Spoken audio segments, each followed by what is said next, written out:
개굴장에 이해하면 무서운 이야기.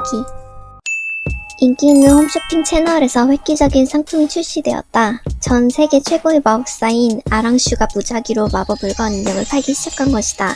인형에 담긴 마법 효과 기간은 랜덤, 한정 1000개, 빠르면 몇 시간, 길면 몇 년 정도 마법 효과가 걸렸고 마법 효과 또한 다양했다. 사람들은 로또를 사는 기분으로 어떤 마법이 걸린 인형이 올까 호기심에 구매했다. 웃음 인형을 받은 남자아이는 인형을 볼 때마다 깔깔대며 행복한 기분을 느꼈고 결혼 인형을 받은 여인은 운명의 짝을 만나 결혼에 성공했다. 물론 좋은 마법만 오는 건 아니었다. 어떤 이는 슬픔 인형을 받아 우울증으로 고생하였고 분노 인형을 받은 아이는 한동안 기뻐도 화내고 슬퍼도 화내서 인형이 수명이 닿을 때까지 고생하였다. 그러던 중 소심한 학생이었던 민지는 용기의 마법이 걸린 인형이 오기를 간절히 바라며 택배의 상자를 열었다.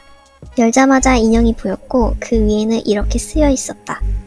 인형은 며칠 뒤에 눈을 뜹니다. 이 인형이 눈을 뜨고 제일 먼저 본 사람은 죽습니다. 민지는 인형을 받고 자신의 죽음을 직감해 펑펑 울며 큰 슬픔에 빠지게 되는데 그로부터 일주일 뒤 한 여자의 죽음에 관한 내용이 뉴스에 나왔다.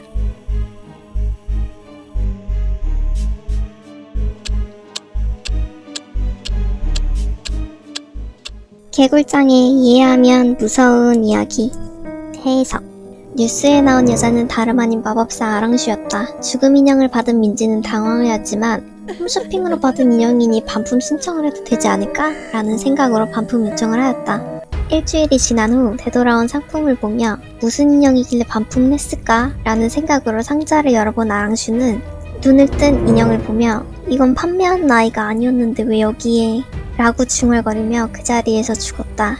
그리고 죽음 인형은 저주받은 인형으로 직원이 상품으로 착각해 민지에게 전해진 것이다. 개굴장에 이해하면 무서운 이야기.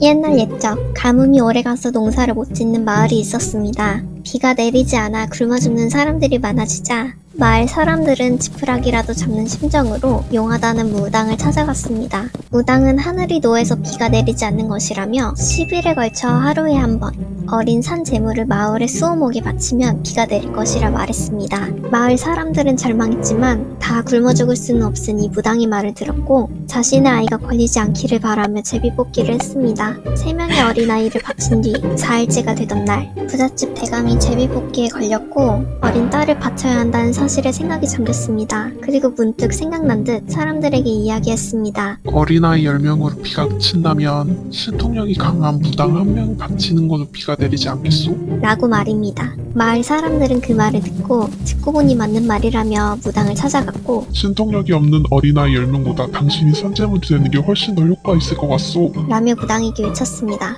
그러자 그 말을 잠자코 듣고 있던 무당이 입꼬리를 씩 올리더니 소름 끼치는 목소리로 말을 했습니다. 나는 그저 어린 선제물을 바치라고만 했는데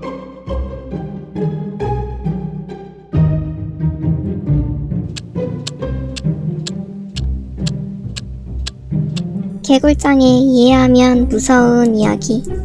해석. 무당은 어린 산재물을 바치라고 했을 뿐 그게 인간이라고는 말을 하지 않았다. 사람들은 당연히 어린 산재물을 어린아이를 뜻하는 줄 알았고 울면서 자신의 아이들을 바쳤다. 무당의 말을 들은 마을 사람들은 몇 명은 쓰러졌고 몇 명은 분노했다. 그리고 무당은 재미있다는 듯 그들을 바라보며 웃었다.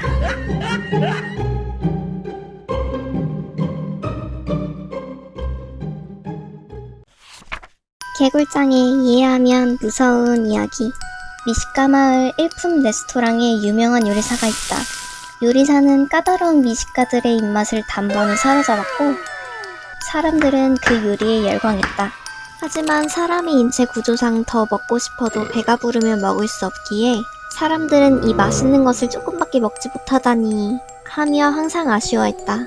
며칠 뒤 요리사는 고객에게 음식과 함께 신비로운 알약을 함께 판매했다. 그 알약은 먹을수록 몸집이 커져 더 많은 양의 음식을 먹을 수 있게 만든 것이다. 마을 사람들은 전 재산을 털어 알약을 구매했고 그의 음식을 먹고 또 먹었다. 그리고 사람들의 덩치가 건물만큼 거대해졌을 무렵 요리사는 가면을 벗었다.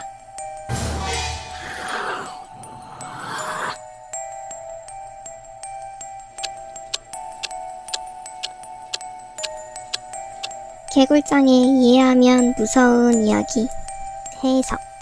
요리사의 정체는 인간을 잡아먹는 식인 괴물이다. 먹어도 계속 허기를 느끼던 괴물은 어떻게 하면 많이 먹을 수 있을까 고민하다 좋은 생각이 떠올랐다.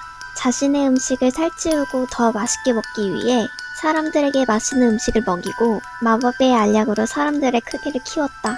이제 인간의 식사는 끝이 나고 괴물의 식사가 시작된 것이다.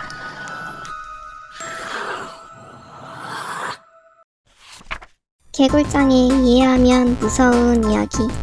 1900년 10월 새벽 3시경 살인사건이 일어났다. 곧이어 경찰들이 출동했고 한 번도 범인을 놓친 적 없는 베테랑 나정희 형사가 동행하였다. 피해자는 술집 여사장이었다. 사방의 팀 피를 보며 잔인하게 살해당한 것으로 보여져 나정희 형사는 분노하였다. 흔적으로 보아 범인은 다수인 것으로 추측됐고 다행히 현장인 범인들로 추정되는 수많은 지문들이 검출되어 범인을 잡는 건 시군중 먹기로 보였다. 그런데 지문을 조회해보니 신원이 확인되지 않는 지문이 나왔다.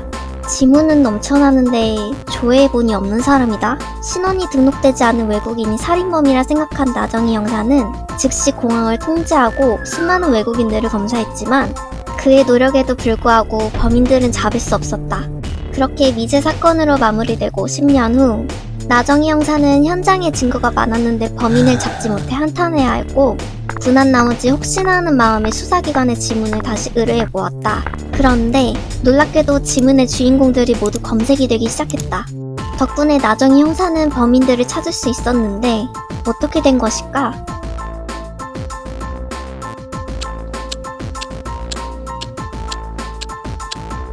개굴장에 이해하면 무서운 이야기. 해석. 범인들은 당시 미성년자들이었다. 미성년자들이 모여 술집에서 술을 마시는데 누가 봐도 미성년자로 보여 주민등록증을 제시하지 않으면 경찰에 신고하겠다고 여주인이 말하자 겁이 나 우발적으로 살해한 것이다. 살해 후 바로 도주했기에 수많은 지문이 가게에 남았지만 미성년자들은 아직 주민등록증을 만들지 않았기에 지문이 검출되지 않았던 것이고 10년이 지나 형사가 다시 지문 조회를 했을 때에는 성년이 되어 주민등록증을 만든 상태였기에 지문 인식이 되어 잡힌 것이다. 개굴장에 이해하면 무서운 이야기. 로맨틱한 연애부터 영화 같은 결혼식까지 건우와 은지는 그들의 반려견 쪼꼬와 함께 걱정 없이 행복한 신혼생활을 하고 있었다. 그러던 중 그들에게 한 가지 고민이 생겼다. 오랜만에 해외여행을 가고자 했으나 쪼꼬를 맡아줄 사람이 주변에 없었던 것이다. 퇴근한 건우는 해외여행을 포기해야 하나 하는 생각을 하며 엘리베이터에 올랐고 옆집 이웃을 떠올리며 그 사람에게 마지막 부탁을 해보자 다짐했다. 문이 열리고 페인 같은 이웃의 모습에 건우는 망설였지만 옆집 남자에게 자신의 집에서 강아지를 돌봐달라 부탁했다. 그러자 뚱한 표정의 이웃은 잠시 생각을 하더니 살갑게 웃으며 너무나 흔쾌하게 강아지를 돌봐주겠다고 하였다. 건우는 감사 인사를 전하고 은지와 즐거운 해외여행을 다녀왔다. 그런데 이상하게 여행을 다녀오니 쪼꼬가 사나워져 있었다. 평소에 사람에게 살가운 쪼꼬였는데 건우와 은지를 보고 한참을 짓더니 심지어 물기까지 했다. 자기 빼고 여행을 다녀와 서운했나 보다 싶어 둘은 쪼꼬가 좋아하는 간식과 장난감으로 며칠의 쪼꼬의 기분을 풀어주려 노력했다. 몇 달 뒤 다시 한번 해외여행을 가고 싶은 건우와 은지는 저번에 도와준 이웃집 남자에게 다시 한번 쪼꼬를 부탁하고 여행에 나섰다. 해외여행을 만끽하던 두 사람은 안타깝게도 건우의 직장에 일이 생겨 하루 앞당겨 집에 도착하게 되었다. 그런데 집에 도착하자 보이는 풍경에 그들은 충격을 받아 얼굴이 사색이 되었는데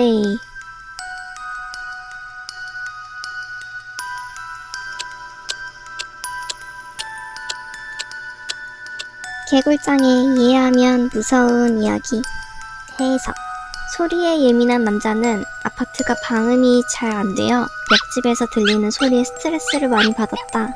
겨우겨우 잠들었으나 초인종 소리에 낀 남자는 신경질적으로 문을 열었고 옆집 남자의 부탁을 듣고 머릿속으로 계획을 세운 남자는 강아지를 돌보게 되었다. 남자는 쪼꼬에게 부부의 물건의 냄새를 맡게 한 뒤 공격 훈련을 시켰고 쪼꼬는 주인을 보자 사납게 부부를 공격했던 것이다. 그리고 하루빨리 도착한 그들이 본 풍경은 부부의 옷을 물어뜯게 하며 웃고 있는 옆집 남자의 모습이었다.